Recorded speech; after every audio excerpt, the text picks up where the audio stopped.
Saudara, hari ini topik yang diberikan kepada kita dipilih oleh pendeta saudara,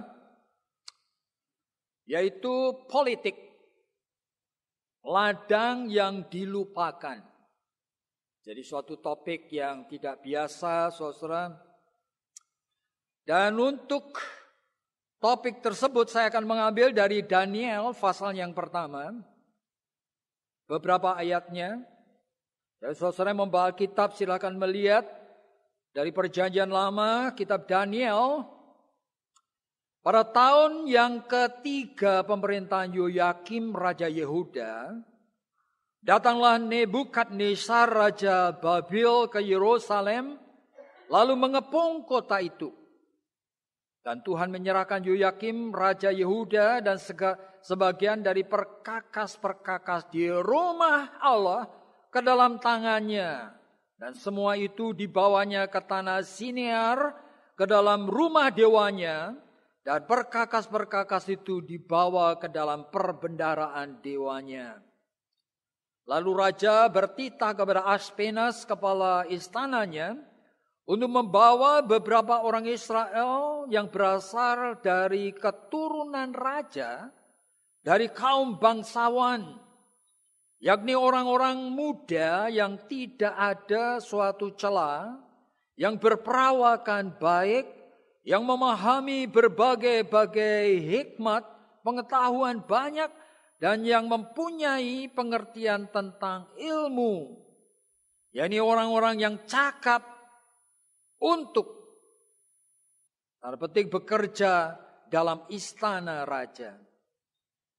Yaitu supaya mereka diajarkan tulisan dan bahasa orang Kasdim.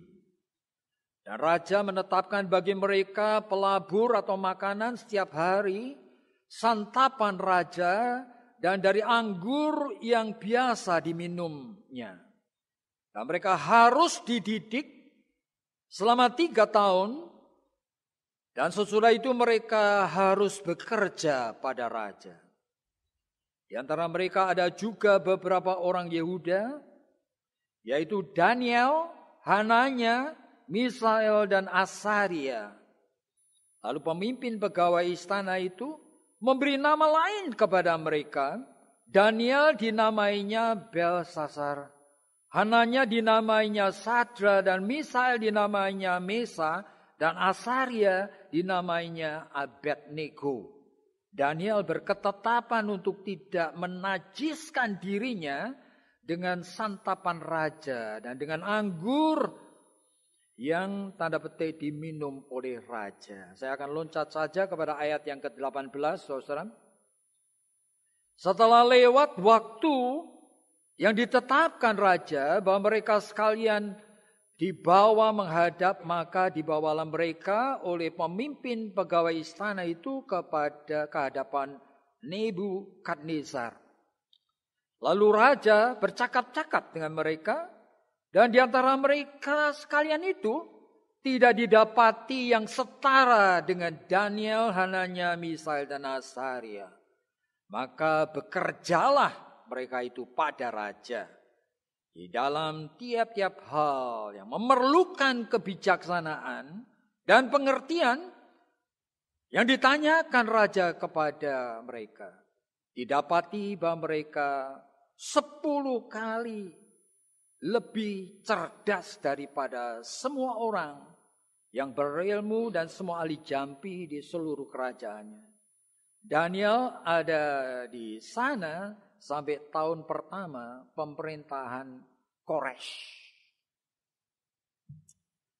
Saudara, kita akan memikirkan mengenai tema ini ya, politik ladang yang dilupakan.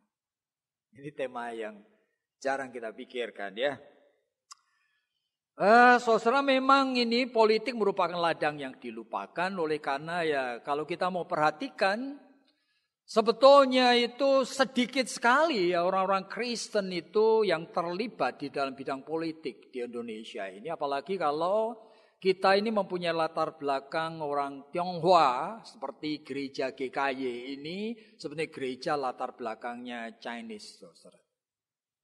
Ya memang kita tahu dalam sejarah ada orang-orang Kristen pada saat mulai daripada kemerdekaan Indonesia saja itu sebetulnya untuk menetapkan Undang-Undang Dasar 1945 ada orang yang namanya Pak Maramis dan juga Latu Harhari yang sebetulnya sangat terlibat sekali sehingga pemerintah akhirnya itu menolak akan desakan dari kelompok tertentu untuk memenangkan akan Piagam Jakarta. Saudara, kalau sampai Piagam Jakarta itu dipakai sebagai landasan, ya negara ini menjadi negara agama. Saudara, jadi ada orang-orang Kristen yang memang terlibat langsung. Tapi jumlahnya sedikit ya.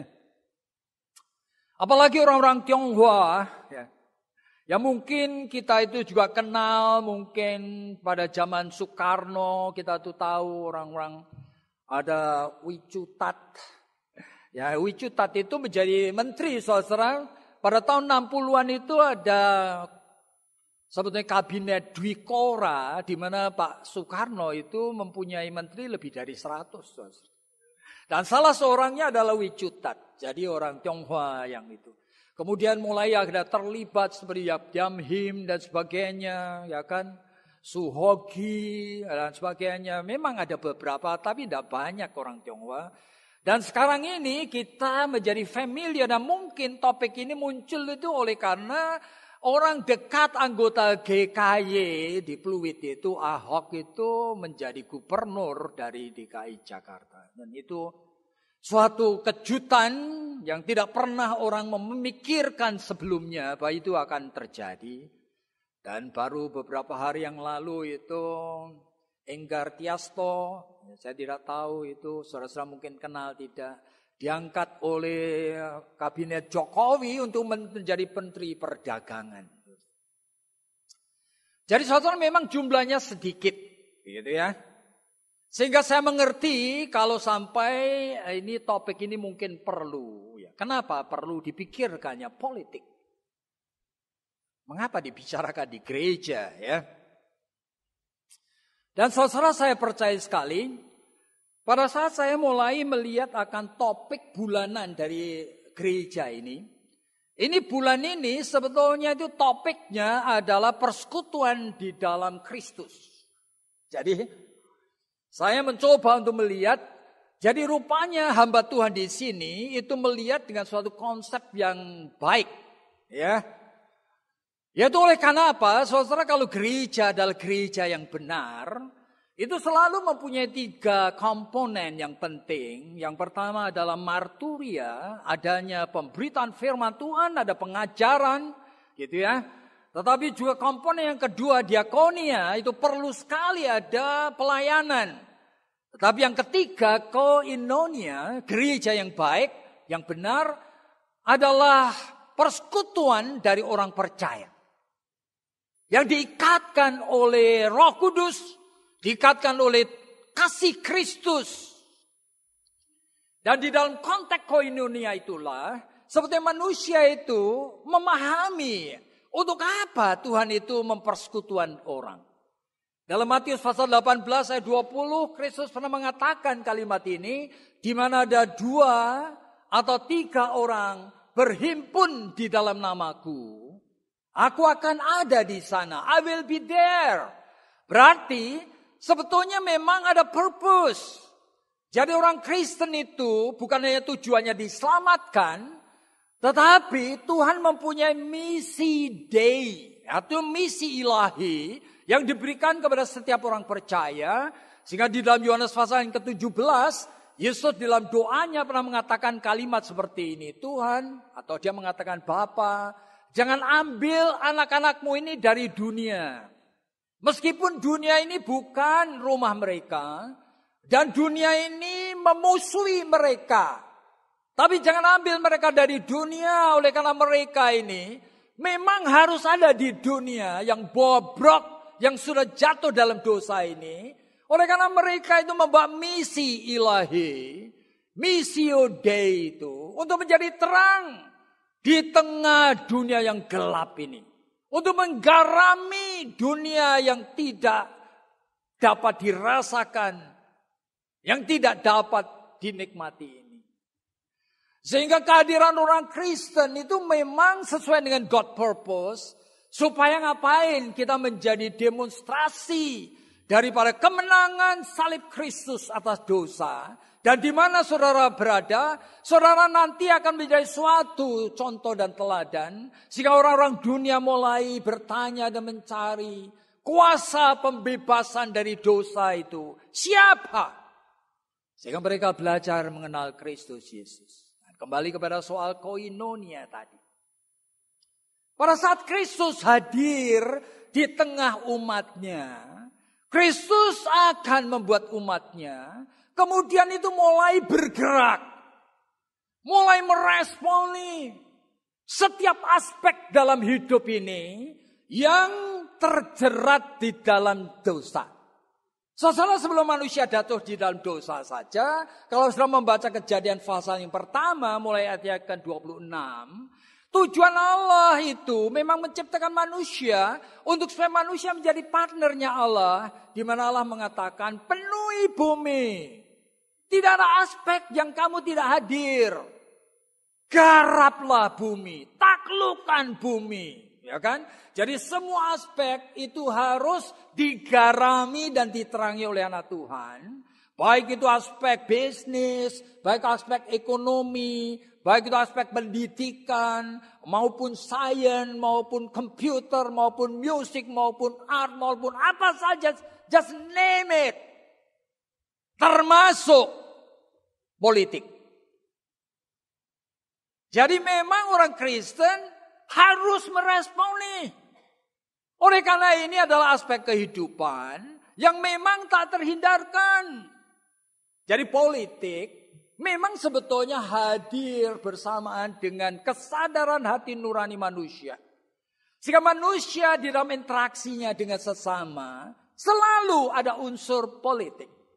Sehingga hubungan suami istri, hubungan orang tua dengan anak, anak dengan keluarga dengan 3-4 anak pun. Sebetulnya itu orang tua memakai suatu bijaksana politik. Sehingga selalu ada policy, anak yang pertama tidak bisa ditreat sama dengan anak yang kedua. Untuk menggolkan suatu tujuan dari keluarga yang baik. Saya harus membuat desain, membuat plan, membuat strategi. That is politik. Nah, sehingga di dalam politik tidak semua kebenaran itu harus dikatakan. Ya, oleh karena apa? Manusia harus menyimpan the tacit dimension. Itu artinya dimensi yang unspoken, yang tidak terucapkan, yang sesuai nanti dengan waktunya.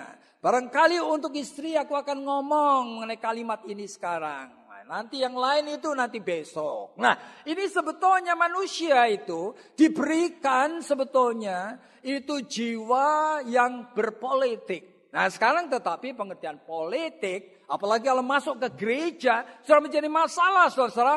Oleh karena ini lebih kompleks daripada keluarga. Tapi politik biasanya dikaitkan dengan pemerintahan.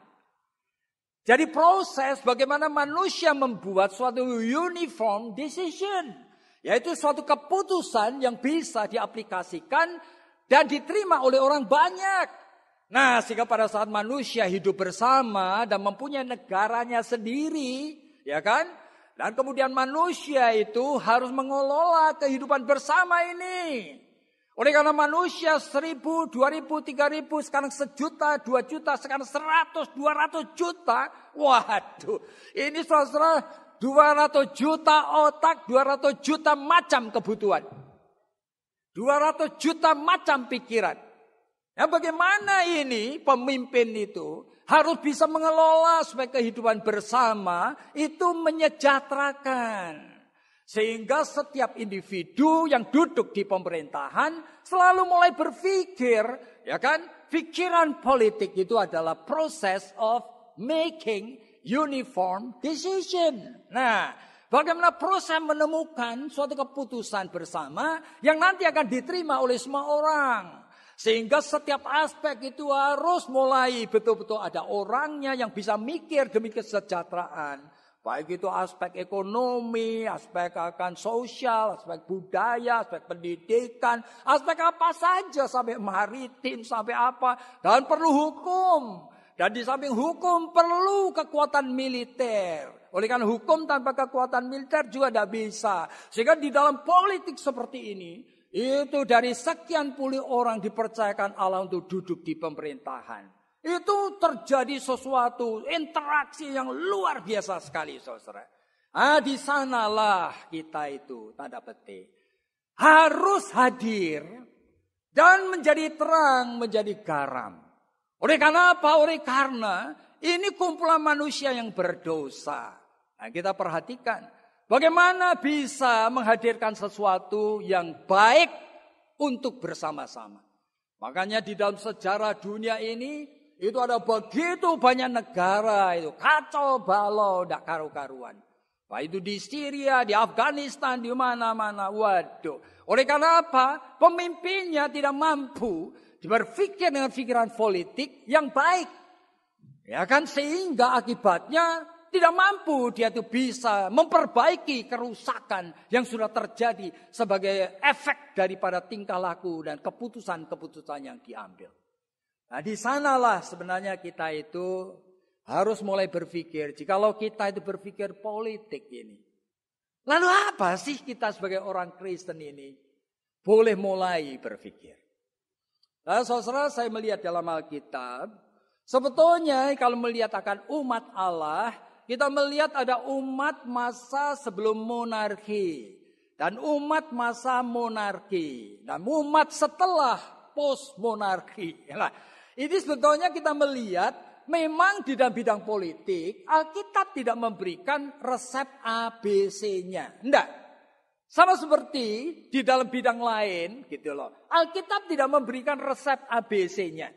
Alkitab hanya memberi contoh bagaimana orang-orang percaya itu berespon, berinteraksi, berpikir, mengambil sikap. Dan dari sana kita melihat sebetulnya apa yang Tuhan itu berkati. Apa yang sesuai dengan kemauan Tuhan. Apa yang Tuhan tidak suka. Nah, melalui suatu kehidupan seperti inilah kita mulai tahu. Nah, setelah sebelum ada pra-monarki, itu sebetulnya kita melihat Tuhan itu menyiapkan orang masuk di dalam bidang politik. Oleh karena realita hidup yang memang tidak harus berpolitik. Tapi siapa orang ini? Israel belum punya kerajaan. Nah, Tuhan mempersiapkan misalnya anak dari Yakub namanya Yusuf. Nah, Yusuf dipersiapkan. Suatu persiapan yang kita tidak tahu detailnya masa kecilnya seperti apa, saudara. Tetapi Yusuf ini kemudian dijual oleh saudaranya, kemudian sampai ke negara yang lain. Dia berada di tengah negara Mesir yang hebat sekali sudah. Ribuan tahun sebelum Kristus. Itu termasuk China, Mesir, India. Itu sudah membangun budaya yang luar biasa. Ya, ini dia berada di tengah keadaan seperti itu, saudara. Dan kita melihat ternyata anak muda ini dia mempunyai suatu bakat yang baik. Oleh karena apa? Dia satu pribadi yang tulus, dia satu pribadi yang rajin bekerja, dia suatu pribadi yang optimistik dan dia tidak depresif type, ya kan? Menghadapi keadaan sulit itu, dia itu punya survival instinct yang kuat, saudara. Sehingga di tengah keluarga Potifar, dia berajin sekali sehingga Potifar dengan cepat sekali mengangkat dia menjadi pemimpin dari rumah tangganya. Tapi setan memakai entah cara tertentu, dia difitnah kemudian masuk penjara. Tapi di tengah kondisi diperlakukan sangat tidak fair, dia tetap menunjukkan diligence-nya, responsibility-nya, ya kan, ketulusannya, caring-nya, sehingga orang-orang di penjara itu suka sekali sama dia dan seringkali sharing dengan dia. Nah, mulai itu Tuhan mulai membuka akan suatu cakrawala yang baru, oleh karena kemudian dia akhirnya menjadi perdana menteri. Dari kerajaan yang hebat sekali dan di mana dia mulai memikir akan banyak wisdom, ya kan, dan policy yang baik untuk mengatur negara yang menjadi penguasa dunia saat itu. Nah, Alkitab bicara mengenai itu, tinggal laku Yusufin, begitu juga dengan Musa, ya kan? Nanti kita mulai melihat Musa itu bagaimana Tuhan itu menyiapkannya sehingga dari seorang yang seperti itu, tetapi kemudian kondisi yang ada membuat orang tuanya terpaksa membuang Musa di Sungai Nil. Nah, ternyata Tuhan memberikan suatu cara tertentu. Akhirnya dia menjadi anak Firaun. Dilatih dengan segala sesuatu yang diperlukan untuk menjadi leader daripada penguasa dunia. Tetapi kemudian Tuhan itu juga caranya mendidik beda-beda dengan kita. Oleh karena kemudian beberapa puluh tahun itu Musa didiamkan saja, saudara. Sampai ketika Tuhan memanggil dia itu menolak. Dia merasa tidak layak, tidak bisa. Saya tidak bisa ngomong, saya bukan orangnya. Terus sampai Tuhan paksa dia. Nah inilah politik Alkitab mengatakan itu. Tapi kita juga melihat pada masa belahan monarki. Itu di dalam 1 Samuel pasal yang ke-8. Kalau sudah perhatikan, Tuhan itu menghadapi akan sikap manusia yang sebetulnya sulit sekali. Oleh karena apa? Orang-orang tua-tua Israel datang kepada Samuel dan mengatakan, Samuel kamu tua. Dan anakmu itu tidak ada yang baik. Lalu Samuel tanya, ngapain? Kamu mau apa? Kami mau raja. Kaget Samuel. Ini penolakan terhadap Allah. Penghinaan terhadap Allah. Samuel sedih sekali. Tetapi Tuhan mengatakan kepada Samuel, Samuel kamu jangan sedih. Yang mereka tolak itu bukan kamu, tapi aku. Meskipun demikian, beri mereka raja. Aneh sekali. Jadi manusia diizinkan oleh Allah. Ini di dalam dunia yang kita hidupi ini. Menjadi pencipta sejarah. Jadi jangan saudara pikir dengan pikiran yang sempit. Seolah-olah sejarah dunia ini cuma Tuhan yang ngatur dengan ABC-nya. Enggak. Setiap aspek dalam kehidupan ini juga manusia bisa ikut menciptanya. Termasuk Tuhan tidak suka, tapi permintaan itu Tuhan tidak tolak. Sehingga akhirnya dipilihnya Saul menjadi raja pertama Israel. Dan setelah itu Daud, setelah itu Salomo dan seterusnya. Nah ini yang sebetulnya kita ingin pelajari bersama-sama. Jadi melihat berbagai pengalaman ini, kita belajar apa sih di dalam bidang politik? Jadi kita mulai dengan yang pertama dulu ya. Setelah saya melihat dari beberapa tokoh dalam Alkitab, salah satu yang langsung kita itu bisa contoh, itu adalah Daniel. Tokoh-tokoh yang lain agak sulit oleh karena apa? Terjadi inkonsistensi. Tapi Daniel itu stabil. Nah saudara, kalau oleh karena itu kita perlu belajar supaya nanti pada saat kita itu terlibat dalam bidang politik, kita itu mempunyai teladan yang cukup baik. Nah Daniel memang disebutkan pada tahun ketiga pemerintahan Raja Yoyakim. Nah, kemudian datanglah Nebukadnezar dengan tentara Kasdim ini, saudara, yang sudah mengalahkan semua daerah yang lain, dan sekarang Yehuda juga jatuh. Dan saudara, ini sebetulnya sudah dinubuatkan puluhan tahun sebelumnya. Misalnya saja zaman Hizkia dulu, Raja Hizkia, di dalam Yesaya pasal 38-39, Hizkia itu sakit, keras. Kemudian Tuhan menyembuhkan secara ajaib. Lalu kemudian datang orang-orang dari luar ini untuk congratulate, gitu, untuk kasih ucapan selamat. Antara lain dari Babilonia, saudara. Itu Raja Merodah Baladan bin Baladan. Mengirim utusan karena mendengar Hizkia ini baru sakit dan sembuh. Nah, tapi apa yang dilakukan Hizkia? Dia tidak lalu cerita yang menyembuhkan ajaib itu adalah Allah Yahweh yang ajaib ini. Sama sekali dia tidak menyebut. Dia cuma cerita, dia menyombongkan tentaranya, kerajaannya, harta bendanya. Bahkan sampai harta benda di Bait Allah ditunjukkan, saudara. Sampai saya itu ngomong kalimat ini. Siapa mereka ini? Oh, mereka raja yang besar dari jauh. Oh ya? Apa yang kamu lakukan? Aku menunjukkan ini. Nah, akan datang waktunya. Nanti anak-anakmu menjadi budaknya raja itu. Dan seluruh kekayaan termasuk dari Bait Allah akan diangkut semua ke Babil. Dan Yeremia, saudara, juga menubuatkan pada zaman Yosia, saudara. Dia sampai mengatakan 23 tahun sebelum peristiwa ini terjadi. Yeremia sudah ngomong. Dan omongannya itu sampai menimbulkan kemarahan raja. Oleh karena apa? Masakan nabi itu ngomong seperti ini. Sebentar lagi Tuhan akan mengirim orang Nebukadnezar dari Kasdim itu. Dia akan menjajah, mengambil alih semua milikmu. Tapi kamu tidak boleh melawan. Kamu harus menyerah. Waduh, sehingga berkali-kali Yeremia itu dianiaya dan dimasukkan penjara. Oleh karena apa? Menjengkelkan sekali saudara. Oleh karena Tuhan sudah melihat decline-nya daripada keadaan umatnya. Itu sudah tidak tertolong lagi. Dan Tuhan akan memakai raja yang dahsyat ini untuk meratakan seluruh Yerusalem itu dengan tanah. Nah, ini yang terjadi pada zaman Yoyakim. Betul-betul ya, Nebukadnezar datang. Nebukadnezar itu datang sebenarnya 3 kali, saudara. Dari tahun 606 sebelum Masehi. Nah, dia datang, dia menghancurkan Bait Allah, dia meruntuhkan akan tembok, dia membawa kurang lebih akan 7.000 akan orang untuk dibawa ke sana, termasuk kira-kira 1.000 tukang, tapi semuanya dibawa orang kaya dan orang-orang cerdik cendekiawan. Dan tahun 606 ini yang dibawa juga termasuk 4 pemuda ini, yaitu Daniel dengan 3 temannya, Sadra, Mesa, dan Abednego. Yang usianya belum tahu kita. Mungkin 14, 15, mungkin 17 tahun, tapi sangat belia. Remaja-remaja. Nah inilah. Nanti Nebukadnezar datang lagi, itu adalah tahun 597. Nah tahun itu dia kemudian membawa lebih dari 1 juta umat. Dibawa semua ke Babel. Termasuk pada rombongan yang kedua itu adalah Nabi Yehezkiel dibawa ke sana.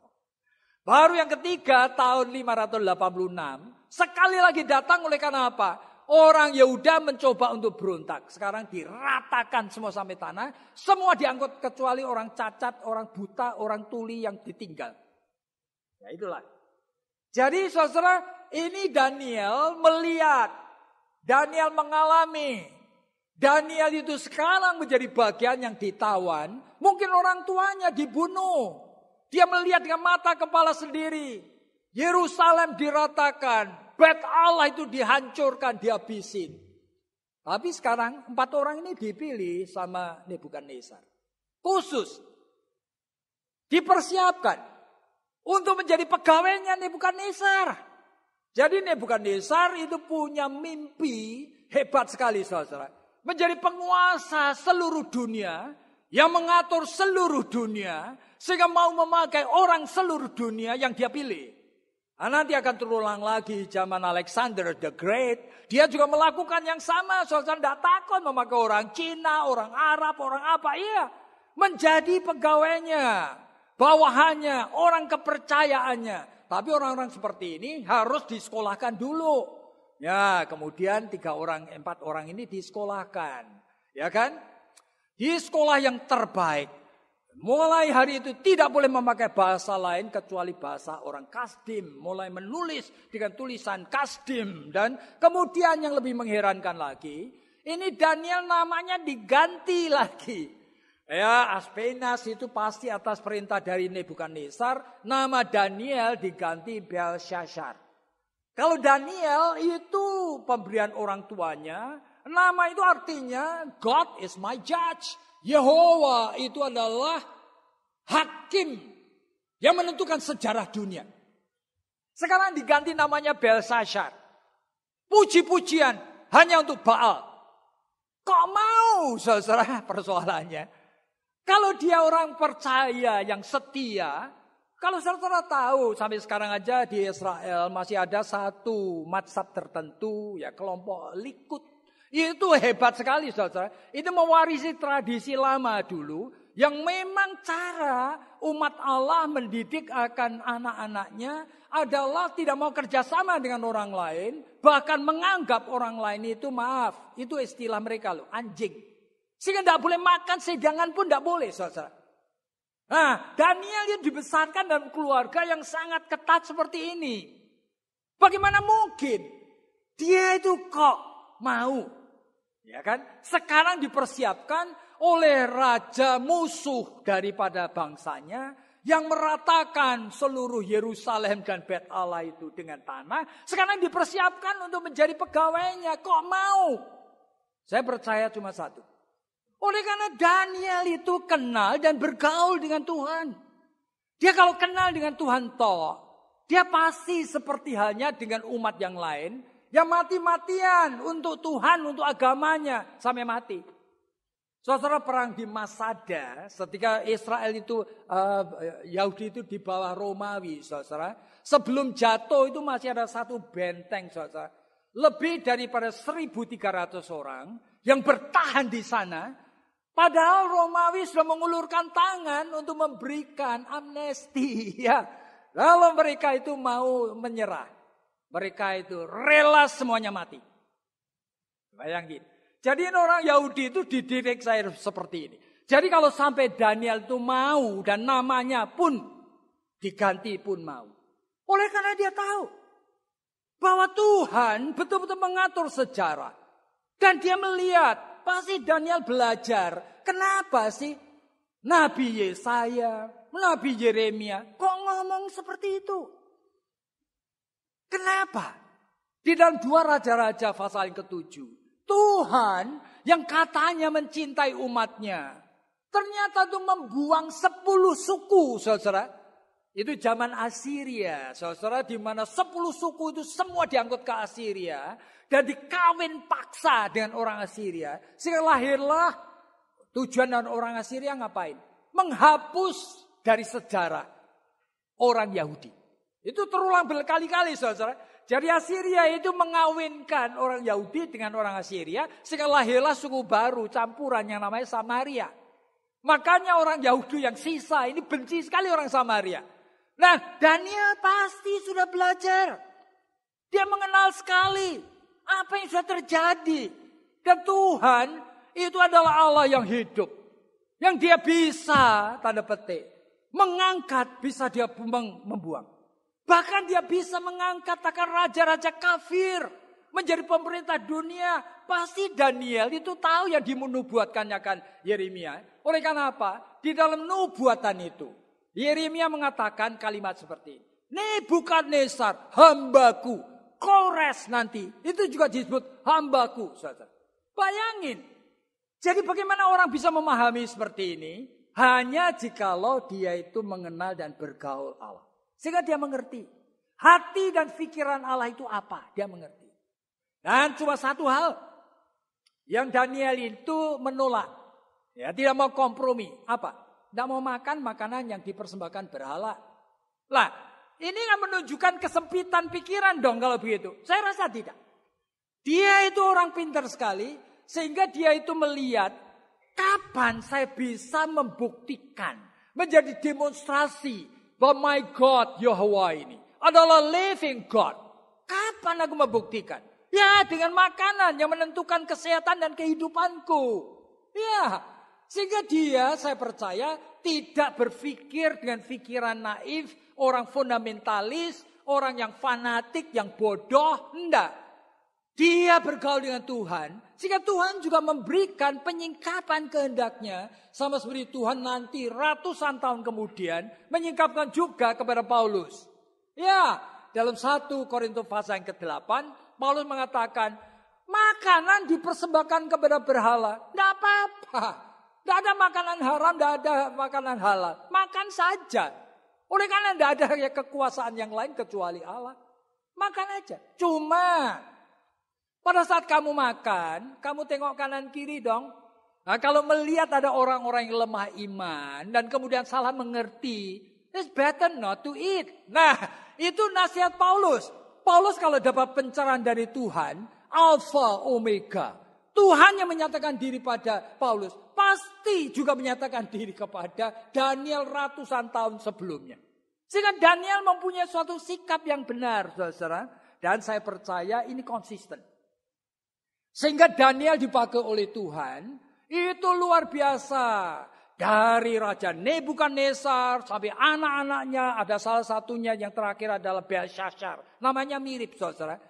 Nah, kemudian datang pemerintahan baru, yaitu pemerintahan Persia.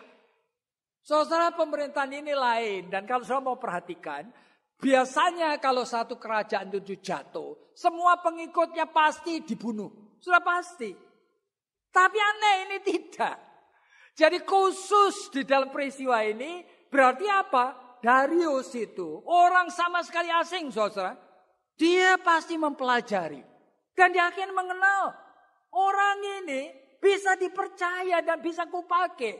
Sehingga Darius langsung menyukai dan mencintai akan Daniel. Meskipun kemudian ada peristiwa Darius juga dimanipulir oleh menteri-menterinya sampai membuat peraturan tertentu yang membuat Daniel dimasukkan lubang singa. Tapi dia mencintai akan Daniel. Sehingga pagi buta sepanjang malam tidak bisa tidur Darius. Pagi buta dia pergi ke tempat lubang singa itu dan berseru apa? Daniel, apa Allahmu menyelamatkan kamu? Jadi Tuhan memakai Daniel dari masa dia hidup sampai nanti pada masa Koresh. Hebat sekali. Jadi saya melihat contoh stabilnya orang yang dipersiapkan Tuhan, dipakai Tuhan, sama seperti Daniel, ini sedikit sekali. Kenapa begitu? Oleh karena dia kenal Tuhan. Sehingga dia berpolitik. Itu bukan berpolitik dengan rekayasanya sendiri. Cari kesempatan untuk punya posisi lebih baik. Atau punya peran nanti lebih kekuasaan lebih kemana-mana. Atau kekayaan lebih. Enggak. Dia berpolitik itu sebagai respon panggilan dari Allah. Makanya Tuhan memakai. Sampai kapan sekarang kita berbicara mengenai Ahok? Sampai kapan Ahok akan dipakai Tuhan? Kecuali dia mengerti akan prinsip ini. Jika dia tidak memakai akal-akalannya sendiri. Iya. Mengerti prinsip yang Daniel ini pakai. Tuhan mengangkat dia. Tuhan nanti akan memakai dia kemana? Jangan mempunyai rencana sendiri. Nah, tetapi yang kedua kita perlu pikir. Alkitab itu kemudian juga cerita. Bahwa ternyata anak-anak Tuhan yang dipersiapkan baik. Ternyata itu grafiknya. Ini bukan Daniel ini ya. Yang lain. Begini lalu turun. Semuanya. Saul langsung turun. Daud. Wah ini wataknya. Kepribadian ini.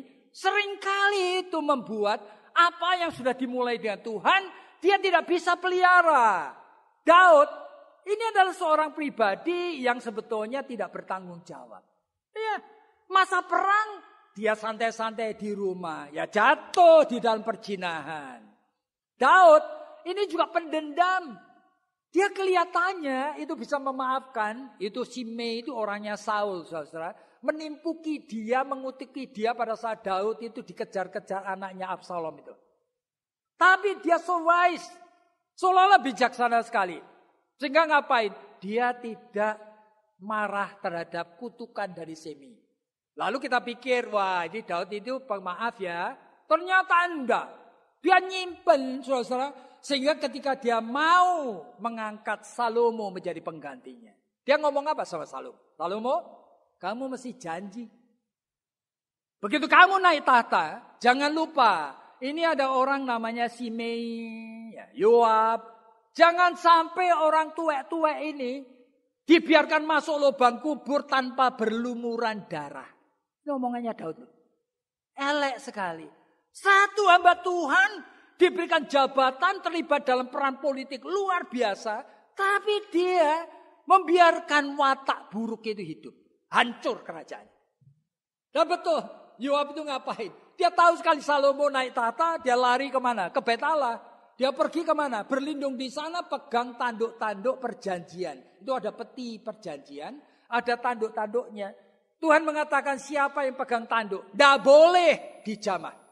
Aku melindunginya. Tuhan yang ngomong. Ya kan? Ketika tentaranya datang ke sana melihat akan Yoab yang kayak gitu. Kemudian mereka tidak berani ya. Mereka tanya Salomo. Bagaimana Yoab memegang tanduk-tanduk perjanjian? Salomo ngomong apa? Pancung dia di sana. Ini orang-orang yang tidak baik wataknya. Salomo diberikan wisdom from God. Yang mengangkat Tuhan sendiri. Bijaksana yang tidak ada taranya.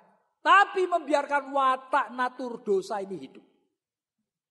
Dia termasuk salah satu orang yang sangat egois. Tidak tahu berterima kasih. Ketika dia membangun akan Bait Allah. Dia ngomong dengan sahabat Daud itu orang Libanon. Saudara, Raja Hiram dari Libanon. Libanon bersuka cita. Sampai ngapain? Dia mengirim semua kayu yang dibutuhkan untuk bangun Bait Allah. Itu kayu-kayu sinobar, aras dari Libanon. Itu the best dari logging itu di dalam dunia ini. Karena apa? Umurnya ribuan tahun, saudara. Ditebangin untuk membangun bait Allah. Plus diberikan semua kebutuhan emas. Bahkan ketika finishingnya masih mengirim lebih daripada 315 ton emas. Ini orang Hiram, ini orang baik sekali. Orang kafir tapi baik. Apa yang dilakukan Salomo?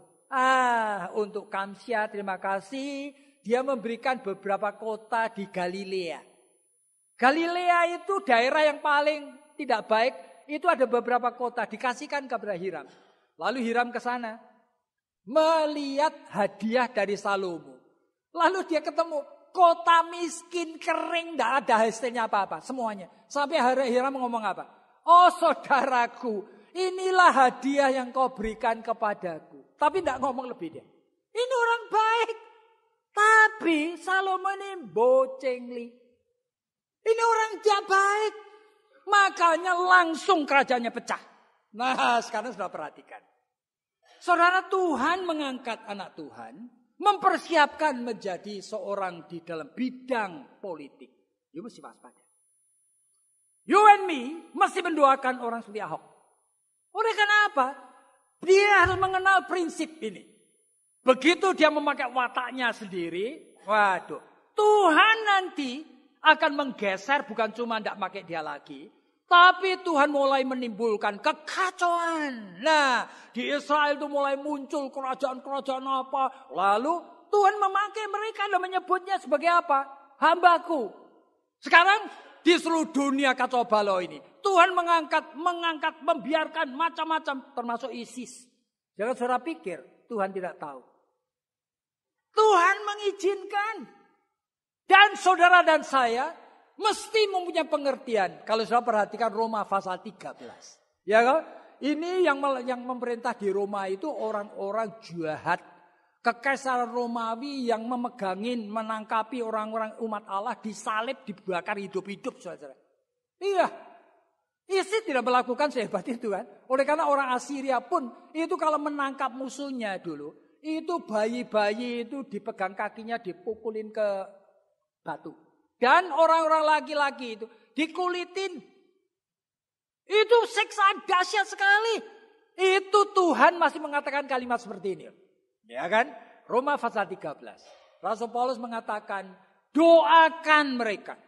Bayar pajak sama mereka. Oleh karena mereka itu hamba Allah. Duh, kaget ya. Jadi bagaimana saudara bisa menghadapi realita gitu ya, di tengah orang-orang Kristen umat Allah tidak bertanggung jawab dalam bidang politik. Tuhan mengizinkan dunia itu kocar-kacir tidak karu-karuan. Berarti Tuhan mengizinkan iblis sekarang itu ikut campur. Luar biasa. Dia juga bisa menyaru sebagai malaikat terang dan 1 Korintus pasal 11. Tapi dia terus menerus seperti 1 Petrus mengatakan, seperti singa yang menunggu. Begitu dosa itu dilayani, dia akan ambil. You akan dikuasai. Nah, ini saudara di dalam memahami percaturan hidup. Saudara harus memahami bahwa Tuhan yang kita panggil Tuhan, Tuhan sejarah, memang bisa dan punya kuasa, tahu segala. Bisa mengubah sejarah. Tapi dia membiarkan sejarah yang kita hidupi, itu merupakan sejarah yang kita juga ikut mendesain. Makanya beberapa bulan yang lalu ketika saya khotbah di sini saya katakan, setiap peristiwa yang terjadi di dalam konteks kronos kehidupan kita yang kita hidupi ini, saudara, itu terjadi oleh karena 5 kemungkinan. Bisa oleh karena kehendak Tuhan, bisa juga oleh karena ketetapan Tuhan, tapi bisa juga oleh karena hukum alam yang Tuhan ciptakan, ya kan? Bisa juga oleh karena kebebasan manusia, bisa juga oleh karena campur tangan setan. Saya tambahin satu. Bisa juga oleh karena intervensi dari God. Tapi kebebasan manusia ini. Saudara, kita berada di dalam 2 kekuatan antara Allah dan setan. Sekarang kita mau berpolitik. Saudara jangan berpikir itu dialektik. Dialektik itu pikirannya hitam putih. Kalau saya setia kepada Tuhan, saya sudah diangkat oleh Tuhan. Sama seperti Ahok ini. Everything will be alright. Semua orang keren mendoakan dia. Yo belajarlah. Salomo, Ahok mana bisa menandingi orang seperti Salomo. Bagaimana bisa menandingi orang seperti Daud? Itu aja jatuh oleh karena ngapain? Oleh karena dia tidak waspada dalam dirinya dan natur dosa yang harus dimatikan betul-betul. Setiap kali saya mendengar Ahok ngomong, saya selalu doa, takut sekali. Jangan-jangan ngomongannya itu bukan ngomongan dari Tuhan. Itu watai dia. Jadi kita perlu betul-betul melindungi, tolong supaya ini. Oleh karena apa? Ini merupakan dua hal yang kita itu berada di tengahnya. Kuasa Allah tetapi juga kuasa dari setan. Yang mempergunakan natur dosa itu untuk menghancurkan. Sehingga setiap kali saudara-saudara harus waspada. Orang seperti Ahok dipakai misalnya oleh Tuhan sekarang. Ini Tuhan saya heran sekali oleh karena apa? Oleh karena tadinya hanya orang-orang seperti teman Ahok yang bisa menyerahkan sampai lebih dari 1 juta tanda tangan. Oke, itu sudah ajaib kan? Oleh karena apa? Saya melihat orang-orang Kristen itu luar biasa pasifnya, saudara. Itu teman-teman Ahok yang ngurusin orang Islam semua. Jadi orang Kristen di mana? Gitu loh. Barangkali orang Kristen cuma serahkan tanda tangan. Tapi siapa yang berani bayar harga, keluarkan itu akan waktu, uangnya sendiri dan kantongnya sendiri, saudara. Hanya ada kerinduan untuk melihat Jakarta ini apik. Tapi orang Kristen. Dan sekarang kita sedang menghadapi akan arus dari dunia misalnya aja LGBT, saudara. Saya heran sekali. Orang Kristen itu luar biasa pasifnya. Itu sampai menjatuhkan semuanya, seluruh tatanan hidup manusia ingin diubah. Di Amerika negara besar itu, Juni tahun yang lalu, sudah jatuh Supreme Court 9 akan hakim agung. Akhirnya 5 itu menyetujui. Gay marriage, pernikahan sejenis. Sekarang seluruh Amerika, sekarang didukung oleh apa? Oleh hukum. Saudara-saudara. Dan ini mau ditularkan ke seluruh dunia. Termasuk Indonesia. Dan sekarang itu PGI, Persekutuan Gereja Indonesia, sudah mendukung pernikahan sejenis persekutuan gereja. Tulis surat gereja supaya mendukung. Saya langsung membuat satu karangan khusus 8 halaman. Saya kirimkan menjadi bahan untuk sekolah-sekolah teologi Injili, untuk gereja-gereja Injili, lebih dari 2 bulan sekarang. Saya minta tanggapan. Supaya kamu itu jawab kepada PGI. Tidak ada satu pun yang menjawab. Bahannya diberikan pun tidak peduli. Ini pemimpin gereja, kita ini orang Injili. Ini orang-orang pasif luar biasa, tidak peduli. Saudara, tidak peduli mengenai akan nasib, akan kekristenan dan umat manusia seluruh dunia. Yang nanti ingin membrainwash saudara. LGBT itu bukan waria saja, waria itu baik-baik dulunya. LGBT ini gerakan, saudara. Yang ingin supaya ngapain? Supaya anak-anak itu mempunyai suatu konsep. Nanti kalau menikah tidak selalu harus laki sama perempuan. Laki sama laki juga baik. Perempuan sama perempuan juga baik. Bayangin. Keluarga mau dihancurkan. Tatanan hidup mau dirusak. Dan gereja sampai sudah di depan mata saya kasih bahan. Tidak memberikan respon. Sedih sekali. Kita berada dalam kondisi seperti ini, makanya ini topik ini memang make sense gitu loh. Sehingga kita waspada. Jadi bagaimana kita ini? Pertama, kita melihat gereja ini pasif. Orang Kristen tidak peduli. Gereja-gereja Injili maunya cuma berbakti seperti ini, tepuk tangan haleluya, berdoa untuk diri sendiri. Iya. Sehingga doa-doa syafaat yang saudara naikkan, semuanya kan apa? Untuk kepentingan saudara sendiri. Saudara tidak pernah serius padahal orang Muslim, orang-orangnya yang namanya teman Ahok itu. Rela saudara. Beberapa itu sampai korbankan kuliah. Saya sampai tidak bisa ngerti. Bagaimana Tuhan membangkitkan orang lain. Gitu ya. Seperti Nebukadnezar siapa? Hambaku. Oleh karena apa? Dia mau meresponi yang Tuhan itu mau. Oleh karena anak-anaknya sendiri. Sama sekali tidak peduli. Nah ini, sampai kapan seperti ini? Dan Ahok kita ini berada di tengah. Sehingga kita perlu doakan. Saudara di dalam peperangan rohani, Efesus pasal 6 selalu mengingatkan kamu dan saya mesti dilengkapi dengan selengkap senjata Allah. Oleh karena apa? Ini setiap momen. Nanti Ahok nanti ketemu siapa? Nah, Ahok ketemu siapa? Ini peperangan rohani. Dia tidak mungkin bisa menjawab, bersikap, mengambil keputusan. yang bijaksana jikalau tidak ada pertolongan dari Tuhan. Jadi saudara, makanya disebutkan di dalam Efesus pasal 6 harus dengan selengkap senjata. Ikat pinggang kebenaran. Berarti ngapain? Kamu selalu siap perang dong.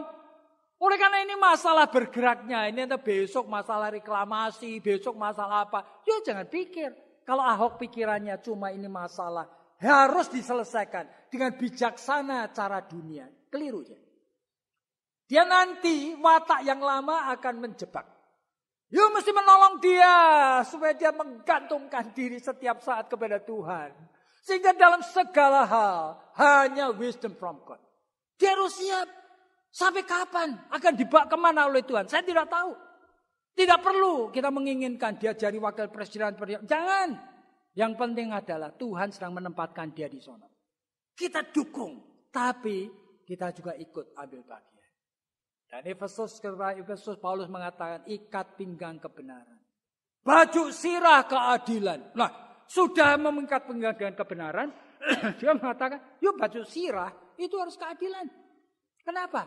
Oleh karena yuk juga tidak boleh. Misalnya 1.000 orang ISIS, kamu anggap 1.000 itu sama aja. Enggak.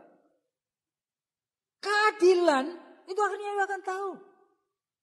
1.000 orang pengedar narkoba. 1.000 macam. Ada yang dipaksa, ada yang dimanipulir, ada yang berada dalam posisi tak terhindarkan. Ada oleh karena dia bodoh, ada oleh karena lingkungan, ada oleh karena dia itu tidak punya makan. Ada lah. Saudara mesti sebagai anak Tuhan mensikapi akan realita yang sangat tidak baik di keliling kita. Dengan baju sirah keadilan. Nah, Paulus itu mengingatkan kepada kita bahwa kita membutuhkan itu. Termasuk doakanlah supaya Ahok itu terus memakai begitu. Sampai dia pun mempunyai pedang roh. Apa? Pedang roh itu bukan cuma kenal firman Tuhan. Bukan cuma baca Alkitab. Bukan cuma hafal ayat. Tapi mengerti. Sehingga ngapain? Pada saat dia mengambil keputusan. Dia tahu. Meskipun dari mulutnya bagus. Dan dipuji, disetujui oleh Jokowi. Tuhan akan persis seperti pedang bermata dua masuk ke motivasinya. Kamu ada enggak keinginan untuk dipuji? Kamu ada enggak keinginan untuk supaya terpilih lagi? Kamu ada enggak lah? Firman Tuhan ini pedang bermata dua itu menyucikan. Tidak bisa enggak. Hanya dengan itulah orang berpolitik ini bisa menjadi hamba Tuhan. Yang meresponi panggilan Tuhan di tengah kehidupan yang sulit. Jadi saudara kita pada hari ini berbicara mengenai politik sebagai bagian yang terabaikan. Benar. Real terabaikan. Dan orang yang sekarang ini sudah dilibatkan Tuhan membutuhkan dukungan doa kita. Dan kita itu harus belajar untuk mengatakan Tuhan, aku jangan cuma menjadi orang yang pasif. Tapi biarlah keberanian itu aku mulai muncul. Supaya aku ikut menghadirkan kebaikan ilahi di dunia Indonesia ini. Mari kita tunduk kepala dan kita berdoa. Tuhan, kami tahu kami semua orang lemah. Dan termasuk hamba-Mu sendiri